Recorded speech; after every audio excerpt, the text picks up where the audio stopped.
pidato. Nggak sengetok-ngetoknya 5 juta misalnya pendapatan ya kan. 5 juta misalnya, kali 30 hari, 5 kali 3 udah 150 juta sebulan. Gaji anggota dewan 62 juta dipotong sama itu, apa namanya, partai 25% buat proposal, buat segala. Minus kadang-kadang gitu ya. Tapi kan ada uang-uang lain, Mas. Dari pernyataan Eko Patrio barusan, seolah-olah anggota DPR itu ketika bekerja di sana menjadi anggota dewan, menjadi perwakilan kita, menjadi karyawan kita, mereka seolah-olah tidak mendapatkan gaji yang layak, teman-teman. Dikarenakan ketika dia mendapatkan gaji, taruhlah 5 juta per hari, dikali sebulan 150 juta. 150 juta dipotong 25% untuk partai. Dipotong untuk proposal ini sekian, potong ini, dipotong ini, dipotong ini, akhirnya minus. Jadi pengakuan dari Eko Patrio ketika dia menjabat menjadi DPR seolah-olah gaji per bulannya itu minus, teman-teman. Jadi dia sukarela begitu ya melayani masyarakat. Tetapi kenapa ngebet ketika diklarifikasi itu masih ingin menjabat sebagai DPR? Tentunya ke depan saya akan lebih berhati-hati dalam bersikap dan juga menyampaikan pendapat. Saya berkomitmen untuk sungguh-sungguh menjalankan peran saya sebagai wakil rakyat dengan ketulusan, keberanian, dan tetap menjaga sumpah yang telah saya ikrarkan. Saya berharap permohonan maaf ini dapat diterima, sekaligus menjadi pengingat dan juga refleksi bagi saya untuk terus memperbaiki diri dalam menjalankan amanah serta tanggung jawab yang diberikan. Gaji menjadi artis jauh lebih banyak, mungkin 10 kali lipat katanya. Tapi kenapa masih ngebet ingin menjadi anggota dewan? Kalau memang seperti ini kenyataannya seperti yang dia sampaikan itu, minus. Gaji anggota dewan 62 juta dipotong sama itu, apa namanya, partai 25% buat proposal, buat segala. Minus kadang-kadang gitu. Jadi memang kalau saya melihat dari cara Eko Patrio di dalam mengklarifikasi kemarin, dia ingin mencari simpatik, teman-teman, untuk dimaafkan dan masih tetap lanjut menjadi DPR. Tetapi pada kenyataannya apa? Dinonaktifkan. Jadi perlu diingat ini, bahwa kalimat nonaktif itu kalimat yang ambigu, teman-teman, kalau disematkan kepada anggota DPR ini. Karena apa? Istilah yang sebenarnya tidak ada kalimat nonaktif, tetapi dicopot atau diberhentikan atau diturunkan jabatannya. Seperti Syahroni. Syahroni kan diturunkan jabatannya dari komisi ini ke komisi itu. Diturunkan jabatannya, tetapi setelah diturunkan ternyata ada pertimbangan lain dari partainya. Oh, ternyata partai, teman-teman. Setelah saya mengikuti politik seperti ini, ternyata seolah-olah yang berkuasa itu partai. Ketika partainya mencopot, artinya keluar dia dari jabatan ke DPR-an atau bagaimana, ternyata partai.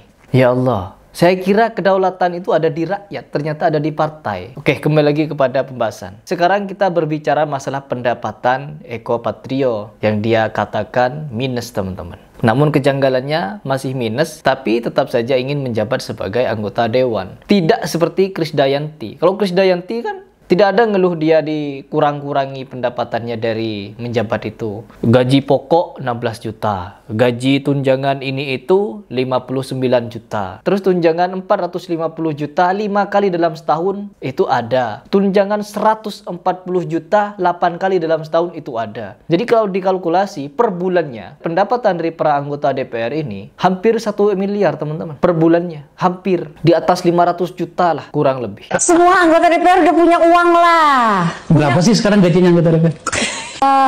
Setiap tanggal 1 16 juta ya, tanggal 5 59 juta kalau nggak salah. Oke. Ya.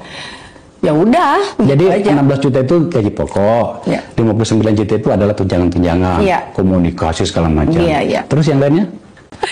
Dana aspirasi. Nah, aspirasi kita itu setiap proses kita 450 juta. Itu Berapa kali dalam setahun? 5 kali dalam setahun. Dana aspirasi tadi 450 juta 5 kali dalam 1 tahun. Yang dana yang berikutnya apa lagi tadi? Kunjungan dapil. Terus Saiki kita 140 juta. 150 juta. Berapa kali dalam setahun? 8 kali setahun. Hebat. Itu pengakuan mantan DPR Krisdayanti. Tapi kalau Eko mengakunya minus.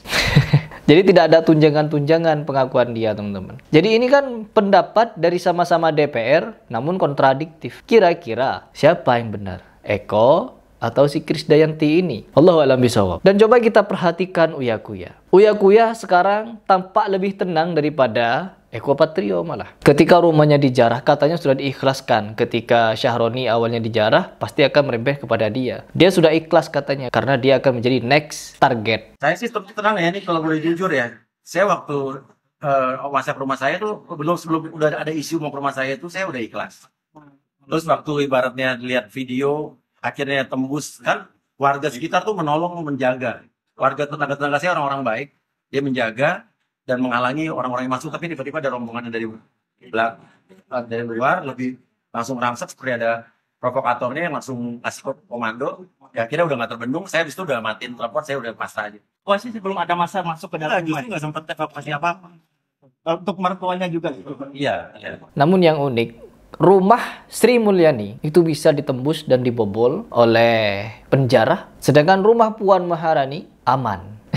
Katanya dijaga ketat, teman-teman. Ya, jadi kalau kita berbicara perihal seperti ini, ada teori-teori konspirasi yang perlu kita bahas juga di sini. Contohnya seperti ucapan dari Syahroni. Kalau dia sempat terucap suatu kegoblokan dan ketololan konspirasi yang sedang dibuat saat ini. Kita membahas politik sebenarnya sakit hati, teman-teman. Karena ada berbagai macam teori yang berseliweran. Teori yang ini mengatakan bahwa biang kerok dari kiosnya demo ini adalah geng Solo. Artinya, berhentilah Pak Prabowo mengasuh geng Solo ini. Jangan-jangan Polri hari ini lebih kuat dari presidennya. Jadi nggak ada menteri-menteri pakai totet-totet, hanya presiden saja sama ambulan. Udah selesai. Pinjam jalannya. Dialah yang kemudian meluncurkan token listrik gratis untuk PLN. Dihalangi oleh pembantu-pembantu pejabat yang bangsat ini, ya kan? Atau geng apa begitu ya, gengnya kelompok-kelompok Solo.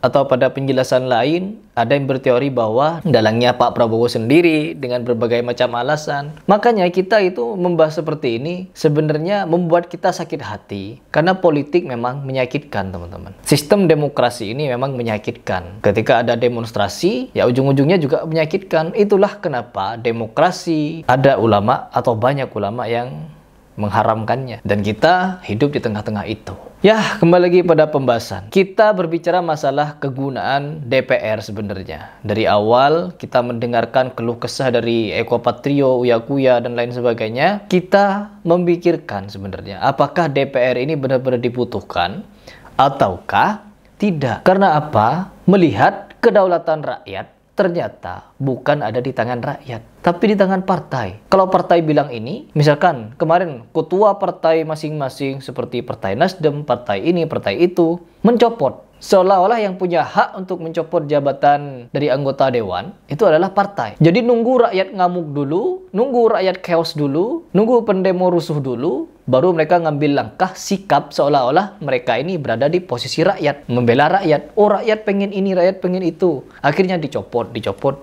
Yang bisa mencopot ternyata partai. Kalau Pak Prabowo kemarin hanya mencopot tunjangan-tunjangan yang sedang ingin disahkan. Tambahan tunjangan ini, tunjangan itu. Sehingga apa? Membuat kecemburuan sosial di tengah-tengah masyarakat.